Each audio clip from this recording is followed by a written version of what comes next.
মধ্যপ্রাচ্যের আকাশ এখন আতঙ্কের কালো মেঘে ঢাকা। ইরান জুড়ে যুক্তরাষ্ট্র ও ইসরায়েলের ভয়াবহ হামলার প্রেক্ষিতে পাল্টা প্রতিশোধ নিতে শুরু করেছে আইআরজিসি। ইরানের সশস্ত্র বাহিনী সরাসরি ইসরায়েলের মূল ভূখণ্ড লক্ষ্য করে ব্যালিস্টিক ক্ষেপণাস্ত্রের বৃষ্টি শুরু করেছে। অন্যদিকে দুবাই, কাতার, বাহরাইন সহ মধ্যপ্রাচ্যের মার্কিন ঘাঁটিতেও চালানো হচ্ছে একের পর এক হামলা। তেহরান বলছে যে কোনো মূল্যে দেশের সর্বোচ্চ নেতা আয়াতুল্লাহ আলী খামেনির মৃত্যুর প্রতিশোধ নেওয়া হবে।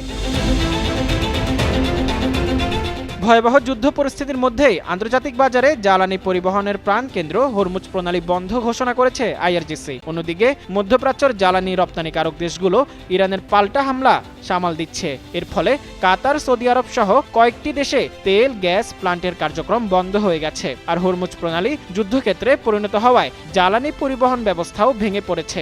এমন পরিস্থিতিতে জ্বালানির অভাব মেটাতে রাশিয়ার দিকে ঝুঁকছে বহু দেশ।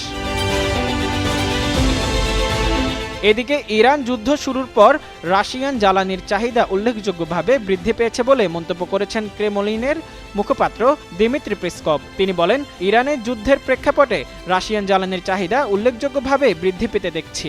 এতদিন রাশিয়ার তেল, গ্যাস কেনার উপর বাণিজ্য অংশীদারদের এক প্রকার নিষেধাজ্ঞা দিয়ে রেখেছিল ট্রাম্প প্রশাসন, কিন্তু ইরান যুদ্ধের ফলে সে চিত্র বদলে গেছে। ইতিমধ্যে ভারতকে সমুদ্রে আটকে থাকা রাশিয়ান তেল কেনার অনুমতি দিয়েছে যুক্তরাষ্ট্র। ইরানে ট্রাম্পের আগ্রাসনের ফলে জ্বালানি বাণিজ্যের লাইফলাইন পেয়েছে রাশিয়া।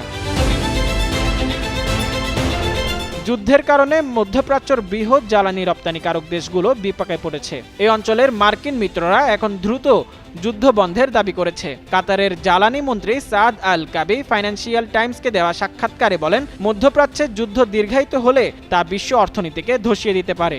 এমনটি হলে উপসাগরীয় অঞ্চলের সব জ্বালানি রপ্তানিকারক দেশ কয়েক সপ্তাহের মধ্যেই উৎপাদন বন্ধ করতে বাধ্য হবে। তখন তেলের দাম ব্যারেল প্রতি $150 পৌঁছাতে পারে বলে সতর্ক করেন তিনি।